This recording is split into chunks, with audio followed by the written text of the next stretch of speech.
12월 12일 새벽기도 시작하도록 하겠습니다. 본부 주일 강단 정리합니다. 참 예배와 25응답 하나님의 뜻 이루는 자 언약의 대열 속에 있는 자라는 말씀으로 우리에게 주셨습니다. 하나님께서 우리에게 25응답을 주시길 원하시는데 참 예배 그걸 통해서 주시길 원하십니다. 예배 하나로 모든 것을 해결할 수 있는 참 예배 우리가 회복해야 됩니다. 왜냐하면 질병 시대이기 때문에 치유받을 수 있는 길이 없습니다. 재앙 시대고 그리고 예배 실패 시대가 되어버렸습니다. 그러니 사단이 12가지 전력으로 마음껏 멸망시키는 그런 시대가 찾아와 버린 겁니다. 그래서 참 예배와 기도 아니고는 실제로 우리 영을 살릴 수 없고 우리 속에 참된 영을 살릴 수 없고 그리고 우리 삶을 살릴 수 없습니다. 그것 때문에 하나님은 보좌의 축복과 새 절기를 통해 참 예배와 기도할 수 있는 비밀을 우리에게 허락해 주셨습니다. 그래서 예배 전에 말씀을 조금만 배경을 찾아보고 조금만 일찍 와서 그걸 찾아보고 그리고 말씀 속에 답을 얻을 수 있도록 붙잡으면 됩니다. 이게 6일 동안 묵상이 되어지도록 조금만 준비하면 됩니다.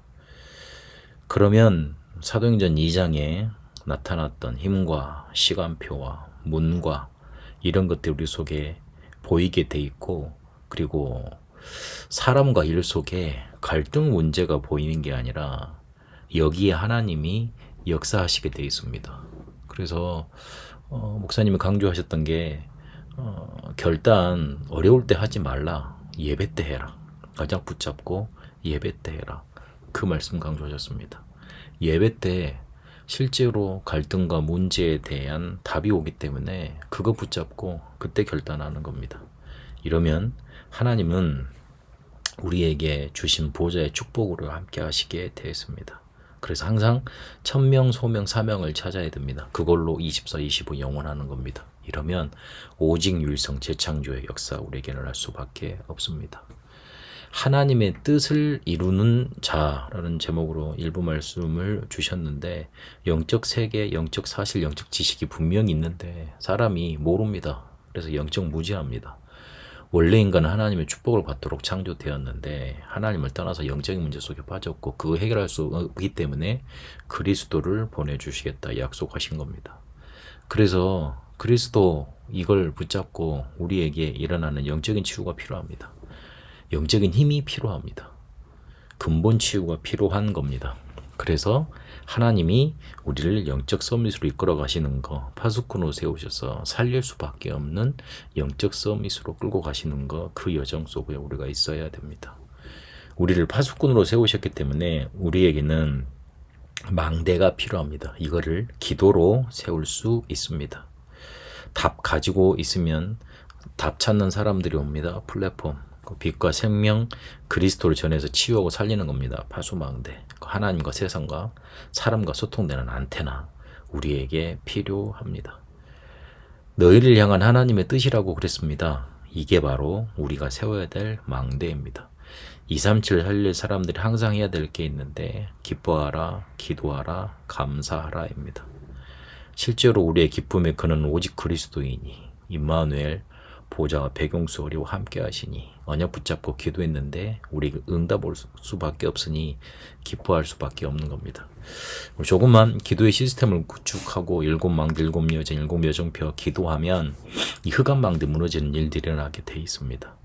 그리고 모든 일에 감사할 수밖에 없는 내 영적인 상태, 내 영적인 힘이 중요합니다. 영적으로 치유받을수록 나오는 열매가 감사라 그랬습니다.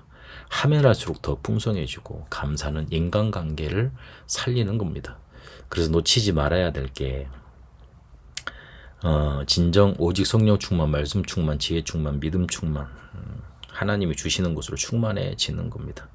그래서 시대를 향한 하나님의 뜻 237 고천중 살리는 거 그거 붙잡아야 되겠습니다. 언약 잡고 가는 우리를 하나님께서 이끌어가지고 보전하신다 그랬습니다. 그리고 우리를 부르신 그리스도께서 그걸 이루어 가십니다. 그래서 우리는 언약을 붙잡고 기도 24 하는 것밖에는 없습니다.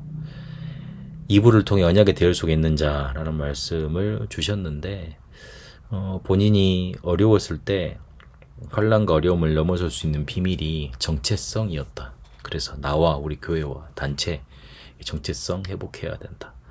가장 내에 대한 정체성을 회복할 때 하나님은 만남의 축복을 주셔서 전도자를 만나게 하실 것이고, 교회가 한 몸이라는 거, 그걸 정말로 알 때 하나님은 모델로 쓰임받는 교회로 인도하신다. 그리고 우리 단체 협회는 이 전도 때문에 목을 내놓은 목사님들로 형성이 되어 있다. 그래서 우리가 이 정체성을 알고 가야 된다. 그래야지만 환난, 어려움, 핍박, 이것도 우리가 충분히 넘어설 수 있다. 이겨내게 된다. 그래서 언약의 대열 속에 있는 것 자체가 축복이고 은혜다. 그래서 완전 복음, 하나님의 나라의 일, 세계복음화, 요거 언약을 붙잡아야 된다. 우리를 그리스도의 증인으로 부르셨다. 그래서 이 가치를 알고 행복 누리다가 멋있는 인생 속에 쓰임받으라. 237 치유 서밋 할 수 있는 작은 헌신, 그것으로 가능하다. 이렇게 말씀 주셨습니다. 참 예배, 우리의 모든 문제 예배를 통해서 끝납니다. 해결됩니다. 예배 때 우리 중요한 결단을 해야 됩니다. 하나님의 뜻을 이루는 자로 우리를 부르셨기 때문에 하나님의 뜻은 우리가 항상 기뻐하고 기도하고 감사하는 것이고 237 5천 종족 살리는 겁니다. 우리는 언약의 대열 속에 있는 자들입니다. 그 정체성을 확인하고 어떤 핍박과 환난 속에서도 하나님이 원하시는 언약의 대열로 가는 겁니다. 이번 한 주간 응답 있게 되시길 바랍니다. 하나님 예배 살아나게 하옵시고 하나님의 뜻을 이루는 자로 언약의 대열 속에 있는 자로 인도받게 하옵소서. 살아계신 우리 주 예수 그리스도 이름으로 기도합니다. 아멘. 개인 기도로 인도받도록 하겠습니다.